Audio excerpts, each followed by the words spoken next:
ನಮಸ್ಕಾರ ಸ್ನೇಹಿತರೆ, ಈ ಬ್ರಹ್ಮಾಂಡದಲ್ಲಿರುವಂತಹ ಗ್ರಹಗಳಲ್ಲಿ ಜೀವಿಗಳು ವಾಸಿಸುವಂತಹ ಏಕೈಕ ಗ್ರಹ ಅಂತಂದರೆ ಅದು ಭೂಮಿ. ನಮ್ಮ ಭೂಮಿಯಲ್ಲಿ ಎಷ್ಟೋ ಸಾವಿರಾರು ಜೀವ ಸಂಕುಲಗಳು, ಪ್ರಾಣಿ ಪಕ್ಷಿಗಳು, ಕ್ರಿಮಿಕೀಟಗಳು, ಕಣ್ಣಿಗೆ ಕಾಣುವ ಹಾಗೂ ಪರಿಗಣನೆಯಿಂದ ನೋಡಲಾಗದ ಎಷ್ಟೋ ಜೀವಿಗಳು ಇಲ್ಲಿ ವಾಸಿಸುತ್ತಿವೆ. ಇಲ್ಲಿ ವಾಸಿಸುವಂತಹ ಜೀವ ಸಂಕುಲಗಳು ಬದುಕುಳಿಯಲು ಅದರದೇ ಆದಂತಹ ಜೀವನ ಶೈಲಿ ಇದೆ.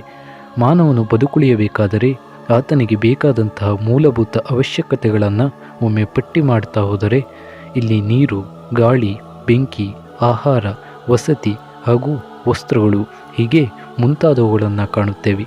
ಇವುಗಳಲ್ಲಿ ಮಾನವನಿಗೆ ಮುಖ್ಯವಾಗಿ ಬೇಕಾದಂಥದ್ದು ಗಾಳಿಯಲ್ಲಿ ವಿಲೀನವಾಗಿರುವಂತಹ ಆಕ್ಸಿಜನ್.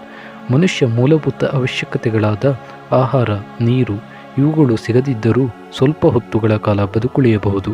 ಆದರೆ ಆತನಿಗೆ ಉಸಿರಾಡಲು ಆಕ್ಸಿಜನ್ ಇಲ್ಲ ಅಂತಾದರೆ ಆತ ಕೆಲವೇ ಕ್ಷಣಗಳಲ್ಲಿ ತನ್ನ ಪ್ರಾಣವನ್ನು ಬಿಡಬೇಕಾಗುತ್ತದೆ. ಇಲ್ಲಿ ಕೇವಲ ಮಾನವ ಅಂತಲ್ಲ, ಭೂಮಿಯ ಮೇಲೆ ವಾಸಿಸುವಂತಹ ಎಲ್ಲ ಜೀವಿಗಳಿಗೂ ಈ ಆಕ್ಸಿಜನ್ ಎನ್ನುವಂಥದ್ದು ಅತಿ ಮುಖ್ಯವಾಗಿದೆ. ಸ್ನೇಹಿತರೆ, ಈ ಭೂಮಿಯ ಮೇಲೆ ಸ್ವಲ್ಪ ಸಮಯಗಳ ಕಾಲ ಆಕ್ಸಿಜನ್ ಮರೆಯಾದರೆ ಈ ಭೂಮಿ ಏನಾಗುತ್ತದೆ ಅಂತ ಒಮ್ಮೆ ಯೋಚಿಸಿದ್ದೀರಾ? ಹೌದು ಸ್ನೇಹಿತರೆ, ಇವತ್ತಿನ ವಿಡಿಯೋದಲ್ಲಿ ಭೂಮಿಯ ಮೇಲೆ ಆಕ್ಸಿಜನ್ ಇಲ್ಲದಿದ್ದರೆ ಇಲ್ಲಿ ಯಾವ ರೀತಿಯ ಪರಿಣಾಮ ಬೀರುತ್ತೆ ಅಂತ ಇವತ್ತಿನ ವಿಡಿಯೋದಲ್ಲಿ ತಿಳಿಸ್ಕೊಡ್ತೀವಿ. ವಿಡಿಯೋ ತುಂಬಾ ಯೂಸ್ಫುಲ್ ಆಗಿರುತ್ತೆ ಅಂತ ಹೇಳ್ತಾ ವಿಡಿಯೋವನ್ನು ಕೊನೆವರೆಗೂ ನೋಡಿ ಅಂತ ಹೇಳ್ತಾ ಇವತ್ತಿನ ಕಥೆಯನ್ನು ಶುರು ಮಾಡ್ತಿದ್ದೀನಿ. ಸ್ನೇಹಿತರೆ, ಆಕ್ಸಿಜನ್ ಪ್ರಾಮುಖ್ಯತೆ ಎನ್ನುವಂಥದ್ದು ಕೇವಲ ಜೀವ ಸಂಕುಲಗಳಿಗಲ್ಲದೆ ಇದು ಭೂಮಿಗೂ ಕೂಡ ಅತ್ಯವಶ್ಯಕವಾಗಿದೆ. ಒಂದೊಮ್ಮೆ ಈ ಆಕ್ಸಿಜನ್ ಇಲ್ಲವಾದರೆ ಭೂಮಿಯ ಮೇಲಿರುವಂತಹ ಓಜೋನ್ ಪದರ ಶಿಥಿಲವಾಗುತ್ತದೆ. ಈ ಓಜೋನ್ ಪದರ ಪ್ರಮುಖವಾಗಿ ಈ ಆಕ್ಸಿಜನ್ ಅಣುಗಳಿಂದಲೇ ಸೃಷ್ಟಿಯಾದಂತಹದ್ದು. ಇದರ ಪ್ರಮುಖ ಕೆಲಸವೇನೆಂದರೆ ಸೂರ್ಯನಿಂದ ಭೂಮಿಗೆ ಬರುವಂತಹ ಅಪಾಯಕಾರಿ ನೇರಳಾತೀತ ಕಿರಣವನ್ನು ತಡೆಯುವುದಾಗಿದೆ. ಸೂರ್ಯನಿಂದ ಬರುವಂತಹ ನೇರಳಾತೀತ ಕಿರಣಗಳು ಏನಾದರೂ ಮನುಷ್ಯನ ಮೇಲೆ ಬಿದ್ದರೆ ಆತನಿಗೆ ಚರ್ಮದ ಕಾಯಿಲೆಗಳು ಹಾಗೂ ಹಲವು ರೀತಿಯ ಕಾಯಿಲೆಗಳು ಕಾಣಿಸಿಕೊಳ್ಳುತ್ತವೆ.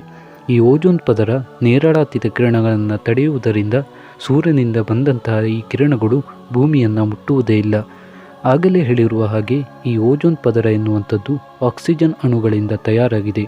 ಭೂಮಿಯ ಮೇಲೆ ಆಮ್ಲಜನಕವೇ ಇಲ್ಲದಿದ್ದರೆ ಈ ಓಜೋನ್ ಪದರ ಶಿಥಿಲಗೊಳ್ಳುತ್ತದೆ.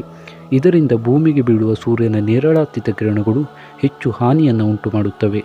ಇನ್ನು ಭೂಮಿಯ ಮೇಲಿರುವಂಥ ನದಿ, ಹಳ್ಳ, ಸರೋವರ, ಸಮುದ್ರ, ಸಾಗರ ನೀರುಗಳೆಲ್ಲ ಮಾಯವಾಗುತ್ತವೆ. ಕಾರಣ ನೀರು ಎನ್ನುವಂಥದ್ದು H2O ದಿಂದ ಮಾರ್ಪಟ್ಟಿದೆ. ಅಂದರೆ 2ರಷ್ಟು ಹೈಡ್ರೋಜನ್ ಹಾಗೂ 1ರಷ್ಟು ಆಕ್ಸಿಜನ್ ಇವೆರಡು ಸೇರಿದರೆ ಮಾತ್ರ ನೀರು ಸೃಷ್ಟಿಯಾಗುತ್ತದೆ.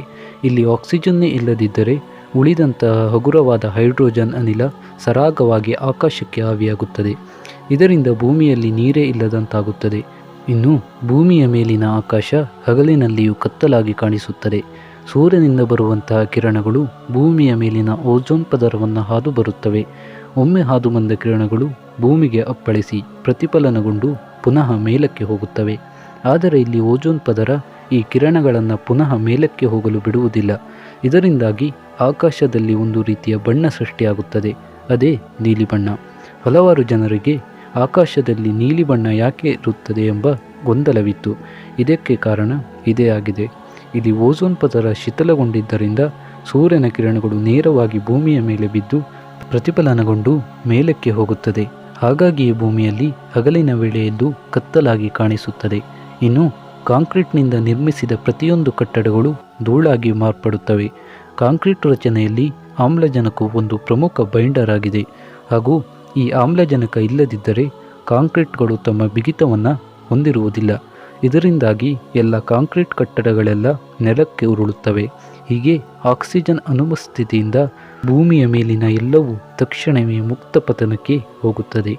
ಆಕ್ಸಿಜನ್ ಭೂಮಿಯ ಮೇಲೆ ಇಲ್ಲದಿದ್ದರೆ ಪರಿಣಾಮ ಏನಾಗುತ್ತದೆ ಅನ್ನೋದಕ್ಕೆ ಇವುಗಳು ಒಂದಿಷ್ಟು ಉದಾಹರಣೆಯಾಗಿದ್ವು ಅಂತ ಹೇಳ್ತಾ, ಇಂತಹದೇ ಆಸಕ್ತಿಕರ ವಿಡಿಯೋಗಳು ನಿಮಗೆ ಸಿಗಬೇಕು ಅಂತಾದರೆ ನಮ್ಮ ಚಾನಲನ್ನು ಸಬ್ಸ್ಕ್ರೈಬ್ ಮಾಡಿಕೊಳ್ಳಿ ಹಾಗೂ ಸಪೋರ್ಟ್ ಮಾಡಿ ಅಂತ ಹೇಳ್ತಾ ಇವತ್ತಿನ ಕಥೆಯನ್ನು ಮುಗಿಸ್ತಾ ಇದ್ದೀನಿ.